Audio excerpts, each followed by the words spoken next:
நீ பொற்கொடி ஆம்ஸ்ட்ராங் அவர்களுக்கு நான் ஒரு ஆதரவு தெரிவித்தேன். அவர்களுடைய பிரச்சனையை ஒட்டி அவர்கள் வெற்றி பெற்றால் அவங்க நினைக்கிற ஒரு விஷயத்தை அவங்களால பண்ண முடியும்னு அவங்க நம்புறதுனால அந்த தொகுதியில் அவங்களுக்கு நம்ம வந்து ஒரு ஆதரவு அளிக்கிறோம். வேட்பாளர் தேர்வில் சாதி எந்த அளவுக்கு ரொம்ப முக்கியமாக இருந்தது நமக்கு எல்லாருக்கும் தெரியும். இது யாராவது கேள்வி கேட்டாங்களா?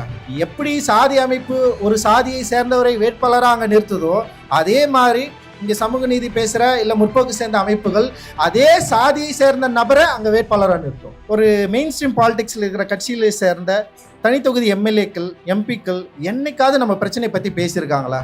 இவனுக்கு பின்புலமாக ஒருத்தன் இருக்கிறான், அவன் யாருன்னா ஆர்எஸ்எஸ். இன்னும் எத்தனை காலத்துக்கு இந்த பொய்யை சொல்லிட்டு இருக்க போறீங்க தெரியல. இந்த பொய்யை நம்புறதுக்கு ஒரு கூட்டம் இருக்குங்க. தனபாலுக்கு சீட் இல்ல, ஏன் இல்ல? ஏன் அருந்ததிகளுடைய பலம் இங்க இல்லையா தமிழ்நாட்டுல? ஆச்சி மசாலா எந்த சமையலும் ருசி தேடும் ரகசியம் 20 ரூபாய். பனீர் 65 இது மட்டும்தான். பனீர்னா milky mist, only milky mist. Anticaste மூவ்மெண்ட்ல இருந்து தலித்களோட வாய்ஸ் எவ்வளவு அவசியமானது அப்படின்றத நம்ம ஒரு கொஸ்டின் ரைஸ் பண்றோம்.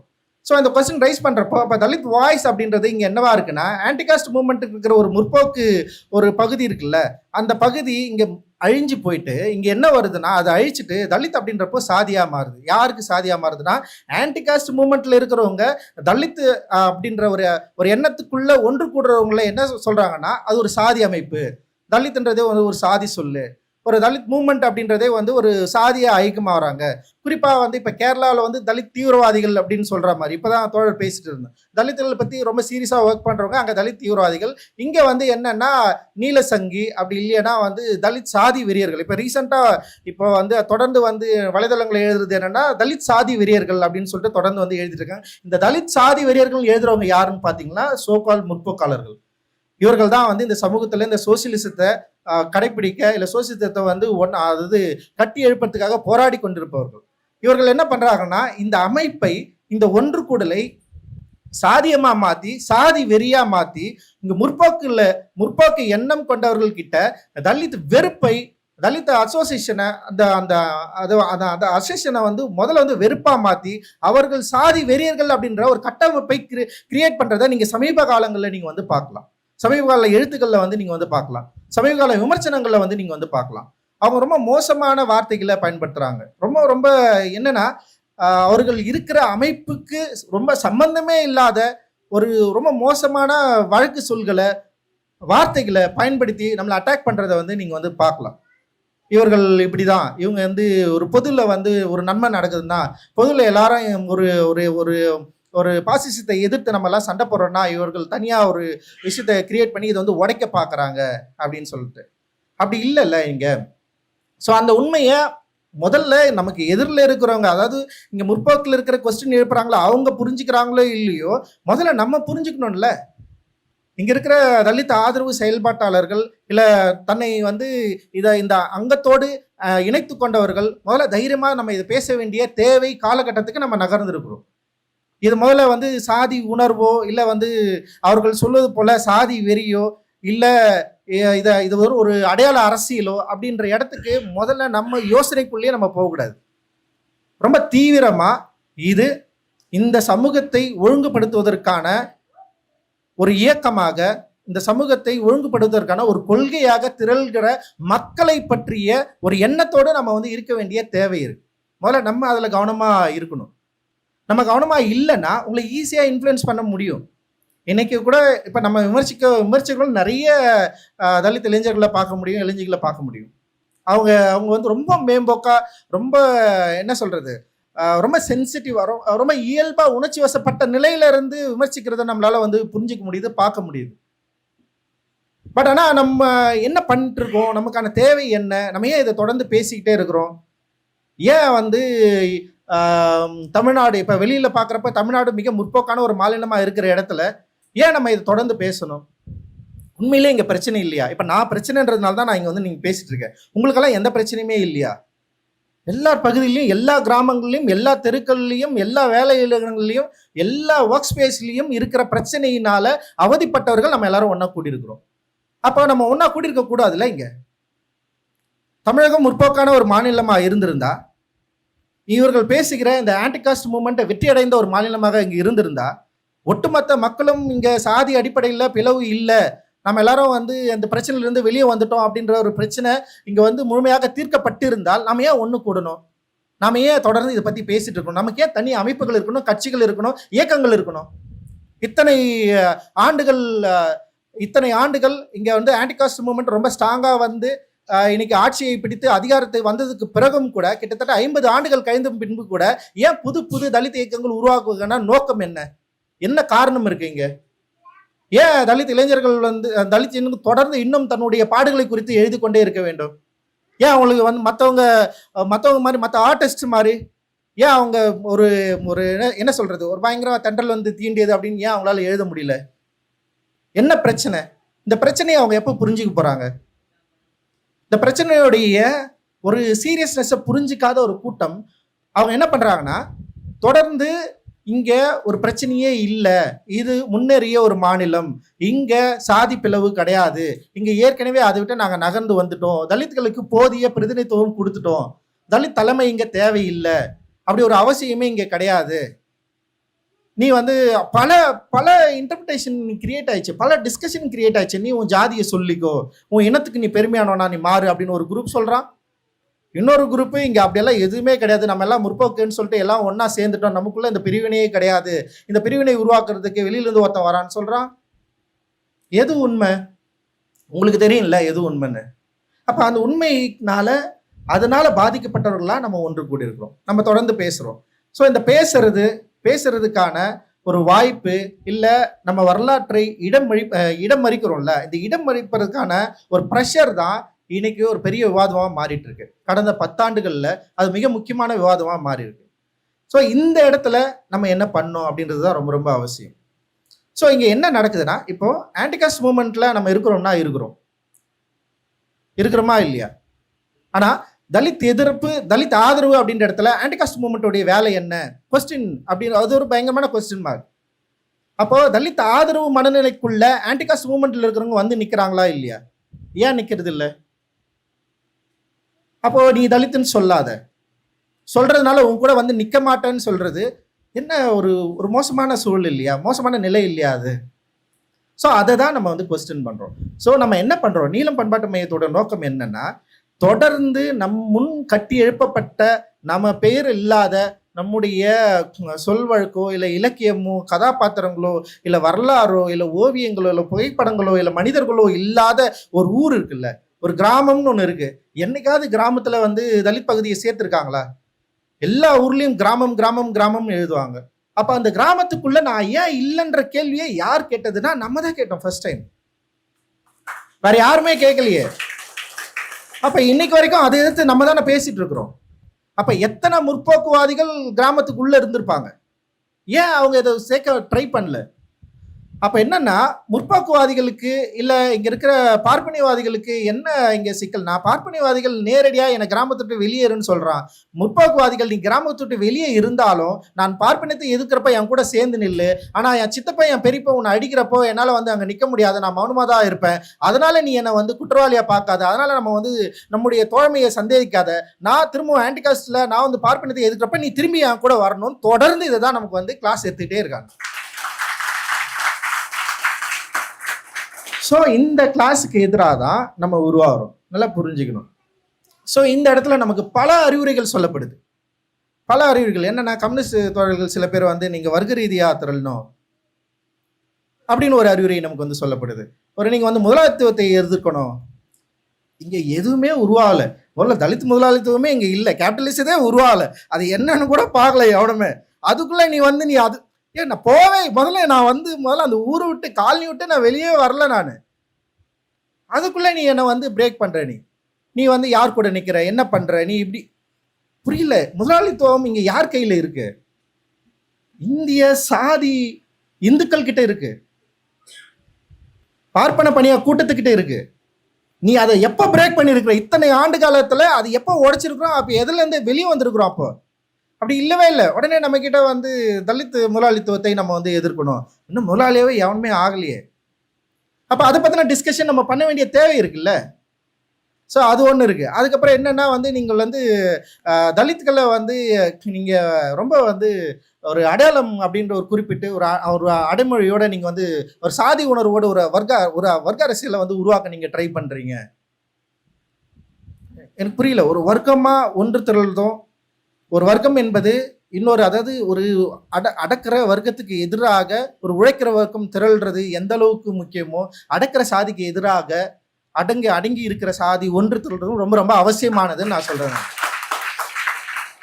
அப்ப இது எந்த நோக்கில் தவறுன்னு நீங்க சொல்றீங்க? நீங்க திருப்பி திருப்பி இதை தவறு, நீ இதை பண்றீங்க, நீங்க தப்பு, இப்படி ஒரு அசோசியேஷனை கிரியேட் பண்றீங்க, இப்படி ஒரு ஒற்றுமை உணர்வை கிரியேட் பண்ணி இங்க இருக்கிற ஒரு என்ன சொல்றது, ஒரு முற்போக்கையா நம்ம அந்நியமா ஆற இடத்துல வந்து சாதியா பிரிக்கிறீங்க. இன்னைக்கு வந்து தலித் சாதி வெறியர்களை உருவாக்கக்கூடிய ஒரு இடத்துல வந்து நம்ம வந்து நின்றுட்டோம் அப்படின்னு ஒரு குற்றச்சாட்டை வைக்கிறப்போ, அந்த குற்றச்சாட்டுக்கு நம்ம என்ன பதில் சொல்ல போறோம் நீங்களும் யோசிக்கணும்.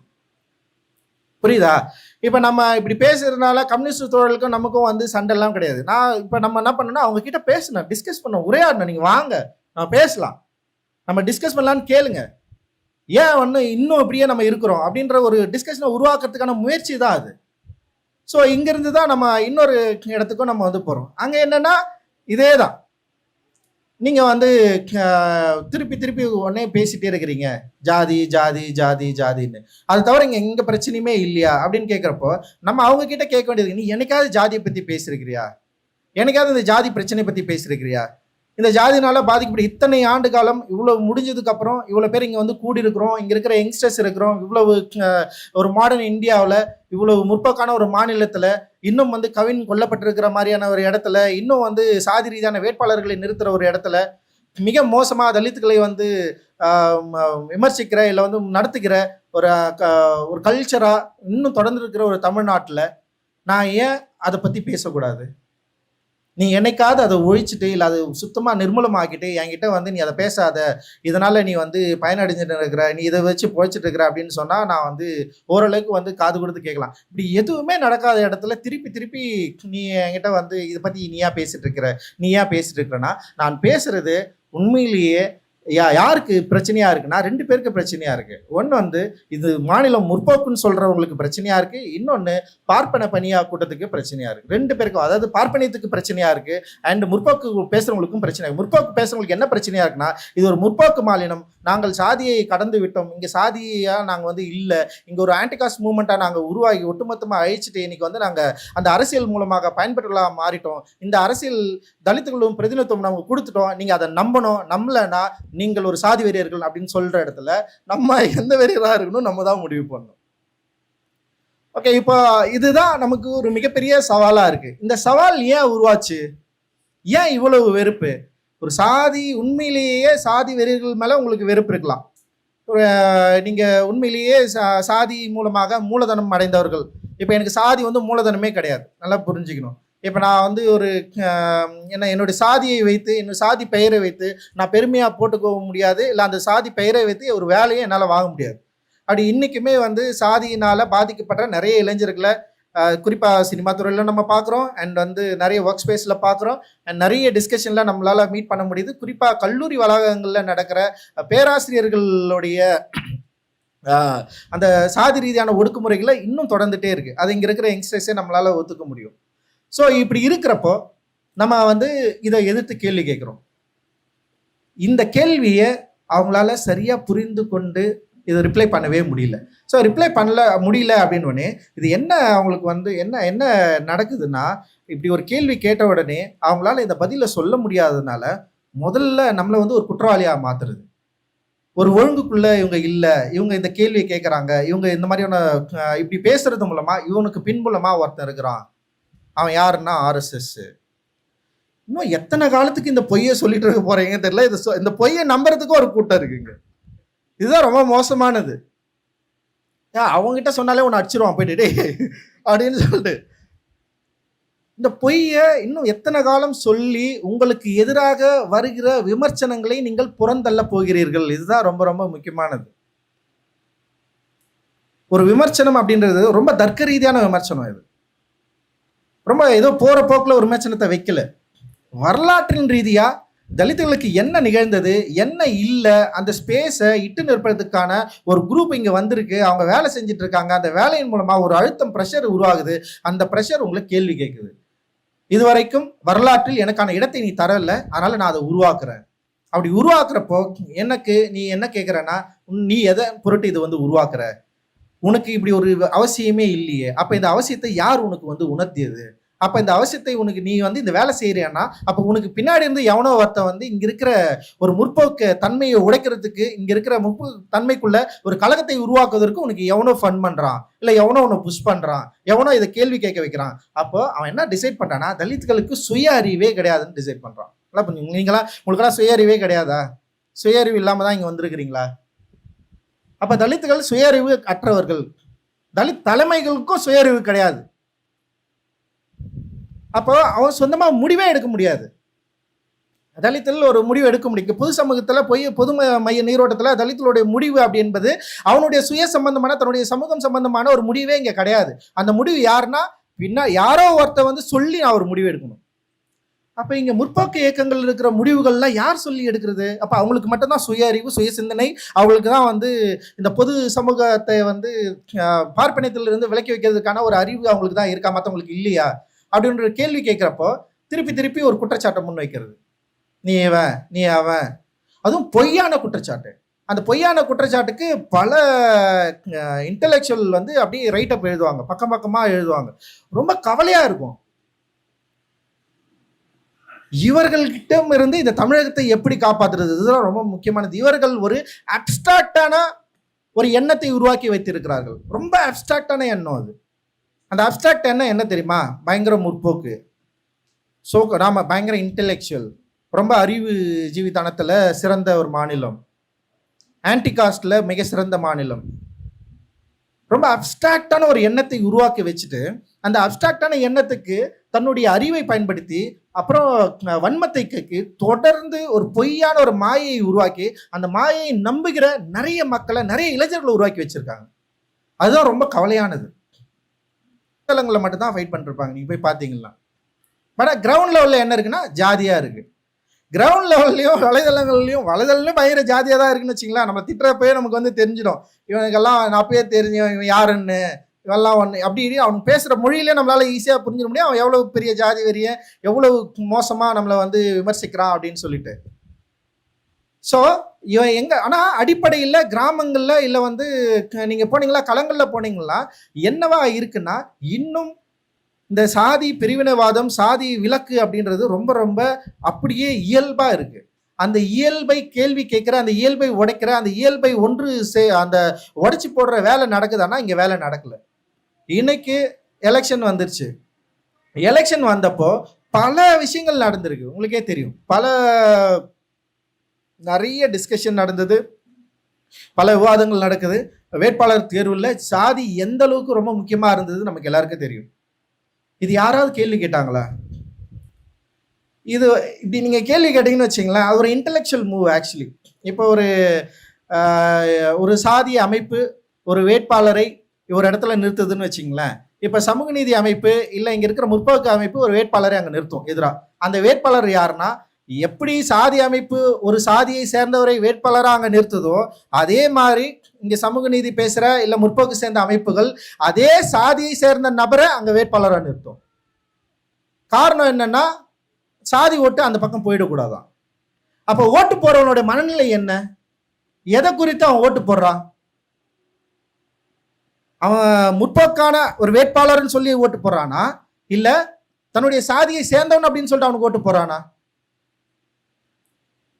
ஸோ இந்த கேள்விக்கெல்லாம் பதிலே கிடையாது. நீங்கள் கேட்டிங்கன்னா உடனே என்ன பண்ணுவாங்கன்னா வந்து இது ஒரு திரிபுவாதம் இல்லை ஒரு பிரிவுவாதம், இவங்க தொடர்ந்து இதுதான் இந்த மாதிரியான எந்த தர்க்க ரீதியான கேள்விகளுக்கும் விடையே இல்லாமல் தொடர்ந்து நம்முடைய வேலைகளில் இல்லை நம்முடைய செயல்பாட்டுகளில் நம்ம செயல்பாட்டுகளுக்கு பின்னாடி ஏதோ ஒரு ஒரு வேலை இருக்குது, வேலை திட்டம் இருக்குது, அவர்களுடைய இது அப்படின்னு சொல்லி தொடர்ந்து நம்மளை விமர்சிக்கிறத நீங்கள் வந்து பார்க்க முடியும். ஸோ நான் என்ன உங்ககிட்ட சொல்ல விரும்புகிறேன்னா, இதை நம்ம சரியாக புரிஞ்சுக்கணும் அப்படின்னு நான் நினைக்கிறேன். இதை சரியாக புரிஞ்சிக்காம நம்மளால் வந்து களம் காண முடியாது. இன்னைக்கு நீலம் பண்பாட்டு மையம் மிக முக்கியமான அமைப்பாக இருக்குது. யார் ஒத்துக்கிட்டாலும் ஒத்துக்கிடலனாலும் நம்முடைய வாய்ஸ் வந்து மிக மிக அடர்த்தியா மாறி இருக்கு. ஸோ இங்க வர தோழர்கள் தயவு செஞ்சு நான் சொல்றேன், சும்மா வந்து உட்காந்து பேசிட்டு வெளியே போயிடாதீங்க. நமக்கு நிறைய வேலை இருக்கு, பெரிய பெரிய வேலைகள் இருக்கு. நீங்க இதோட அசோசியேட் ஆகணும்.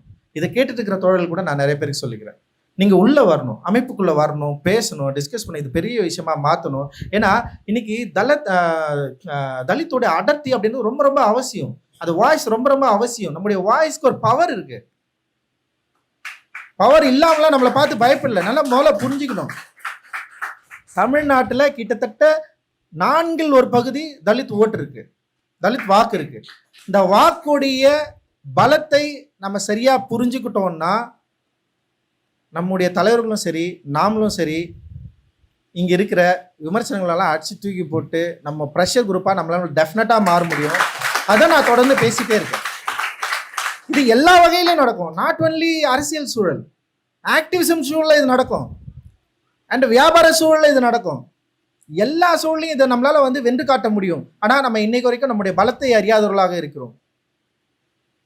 பாஸ் அம்பேத்கர் சொன்ன மாதிரி தான், அவன் அடிமை என்பது அவனுக்கு கற்பி அவன் திரண்டெழுவான். நம்ம அடிமை என்பது கற்பிச்சாச்சு, ஆனா அவன் எதன் பொருட்டு திரண்டெழுகிறான், யார் கூட நிற்கிறான்றது தான் இங்க பிரச்சனையே. திருப்பி திருப்பி நம்ம என்ன பண்றோம், அரசியல் அதிகாரம் அடைய வேண்டும்ன்றதுக்காக ஒரு வேலையை நம்ம தொடர்ந்து செஞ்சுட்டே இருக்கிறோம். பட் எது உண்மையான அரசியல் அடையாளம், எது உண்மையான அரசியல் அந்த அதிகாரம், அந்த அதிகாரத்தை நம்ம எப்ப கைப்பற்ற போறோம்? அந்த அதிகாரம் நம்முடைய ஓட்டு திரைச்சின் மூலமாக, ஓட்டு பலம் மூலமாக நமக்கு ஒரு அடர்த்தியை, அதாவது இங்க ஒரு வாய்ஸை இல்லை ஒரு அடர்த்தியை, ஒரு பலத்தை நம்ம நிரூபிக்காத வரைக்கும் நம்ம இங்க ஒரு மோசமாக தான் இங்க கையாளப்படுவோம். இதுக்கு நிறைய உதாரணம் இருக்கு. ரொம்ப டீட்டெயில்டா பேசினா இங்க வெறும் 5% இருக்கிற சாதிகளுக்கு 5 அமைச்சர்கள் இருக்கிறாங்க. வெறும் 5% இருக்கிற தமிழகத்தில் ஒட்டுமொத்தமா 5% இருக்கிற ஜாதிகளுக்கு 5% அமைச்சர்கள் இருக்கிறாங்க. இது இல்லாம ஒரு ஜாதி கட்சிக்கு ஒரு வேட்பாளரை கொடுக்குறாங்க. ஆனா இங்க தோழர் ஜக்கைனுக்கும் நாகை திருவள்ளனுக்கும் அண்ட் தோழர் அதியமானுக்கும் இங்க சீட் இல்லை, தோழர் தனபாலுக்கு சீட் இல்லை. ஏன் இல்லை?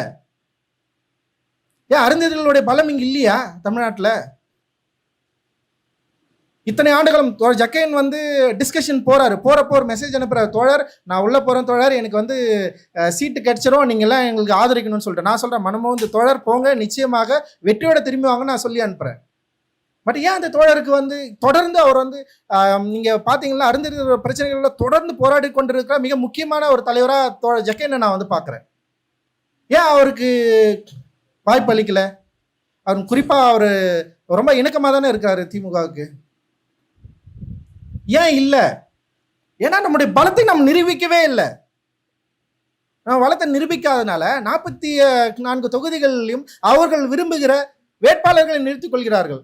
விசிக அண்ட் கம்யூனிஸ்ட் கட்சியை தவிர அவர்கள் விரும்புகிற ஊமையை, இவரு கன்சிராம் சொன்னா மிக மோசமான வார்த்தையெல்லாம் இருக்கு. அதுக்கு அவர்கள் விரும்புகிற ஒரு வார்த்தையை, அவர்கள் விரும்புகிற ஒரு அடிமையை தேர்ந்தெடுத்துக் கொள்வதற்கு அவர்கள் தனி தொகுதியில் விரும்புகிற தனி தொகுதி வேட்பாளர்கள் தலித்துகளை வந்து நிற்க வச்சுக்கிறாங்க. அவர்கள் என்னைக்காவது கடந்த இத்தனை ஆண்டுகளில் உங்களுடைய நினைவுகளில் சொல்லுங்க, ஓகேவா? ஒரு மெயின் ஸ்ட்ரீம் பாலிடிக்ஸில் இருக்கிற கட்சியில சேர்ந்த தனி தொகுதி எம்எல்ஏக்கள் எம்பிக்கள் என்னைக்காவது நம்ம பிரச்சனை பற்றி பேசியிருக்காங்களா? யாரா இருந்தாலும் கம்யூனிஸ்ட் தோழர்கள் விசிக தோழர்களை தவிர்த்து ஏன் பேச மாட்டேன்றாங்க? மெயின் ஸ்ட்ரீம் பாலிடிக்ஸில் ஒரு மைய நீரோட்ட அரசியல் இருக்கிற எம்பி எம்எல்ஏக்கள் ஏன் தலித்துகளோட பிரச்சனையே பேசுறது இல்லை? தனி தொகுதி எம்எல்ஏக்கள் எம்பிக்கள் அப்புறம் ஏன் நம்ம அவங்க ஓட்டு போடணும்? என்னை நீங்க வந்து பேசக்கூட, அதாவது ஒரு பிரச்சனைகள் அடிப்படையில் கூட நீ குரல் கொடுக்க வேணாம். குறைந்தபட்சம் சட்டமன்றத்தில் தலித்துகளுக்கான பிரதிநிதித்துவத்தை, தலித்துகளுக்கான பிரச்சனையை என்னைக்காவது யாராவது பேசியிருப்பாங்களா? ஏதாவது பதிவு இருக்கா நம்ம கிட்ட? ஆனா மற்ற சமூகங்களில் போற தலைவர்களுக்கு அந்த சமூகங்கள் குறித்து பேசுகிற ஒரு அக்கறை இருக்கு. ஏன்னா அந்த ஜாதிக்காரன் அடிப்பான், நாளைக்கு அவனை ஊருக்குள்ள விடமாட்டான், அவன் கேள்வி கேட்பான். குறிப்பா மதுரை மாவட்டங்கள்ல ஒரு குறிப்பிட்ட அமைச்சர் தலித்துகள் மீது வன்மமாக செயல்படுகிறான்னு சொல்லிட்டு பிரச்சனை பண்ணதுக்கு அப்புறம், போராட்டம் பண்ணதுக்கு அப்புறம் அந்த அமைச்சருக்கு வந்து இன்னைக்கு வந்து வாய்ப்பு அளிக்கப்பட்டிருக்கு. அப்படி நிறைய உதாரணங்களை சொல்லலாம். ஸோ இந்த இடத்துல நம்ம யாரு என்ன அப்படின்றது ரொம்ப ரொம்ப முக்கியமானது. அப்ப நம்ம ஒரு குரல் எழுப்புறோம்னா அந்த குரலுக்கு ஒரு சாயம் பூசுறது. ஸோ அந்த சாயம் பூசுறதுல உங்களுக்கு நல்லா புரிஞ்சிருக்கும். அப்போது நம்முடைய பலத்தை அவர்கள் அறிந்தவர்களாக இருக்கிறார்கள். நம்முடைய குரலுக்கு ஒரு பவர் இருக்குது. இந்த குரல் மக்களிடம் செல்கிறது, மக்களை யோசிக்க வைக்கிறது, மக்களை சிந்திக்க வைக்கிறது. ஆனால் அந்த மக்களை சிந்திக்க வைக்கிற அந்த எண்ணம் இருக்குது, அந்த எண்ணம் ஓட்டாக மாறக்கூடாது, நமக்கு எதிர்ப்பாக மாறக்கூடாது அப்படின்றதுக்காக என்ன பண்ணுறாங்கன்னா அந்த வாய்ஸை மாற்றுறாங்க, பல கதைகளை உருவாக்குகிறார்கள். அவங்க தான் பயங்கரமான ஆர்டிஸ்ட். ஆக்சுவலி நம்மளோட பயங்கரமான ஆர்டிஸ்ட் அவங்க தான். கற்பனை உலகத்தில் அப்படியே திரிஞ்சு பல கற்பனை கதாபாத்திரங்களை உருவாக்குவாங்க. அந்த கற்பனை கதாபாத்திரங்களை உருவாக்கி அதுக்கு ஒரு அந்த கேரக்டரைசேஷன்லாம் செம்மையாக இருக்கும். படிக்கிறப்பே நமக்கு ரொம்ப ஆர்வமாக இருக்கும். இப்படி ஒரு கதாபாத்திரமா, இப்படி ஒரு எழுத்தா, இப்படி ஒரு எண்ணமா அப்படின்லாம் பயங்கரமாக இருக்கும்.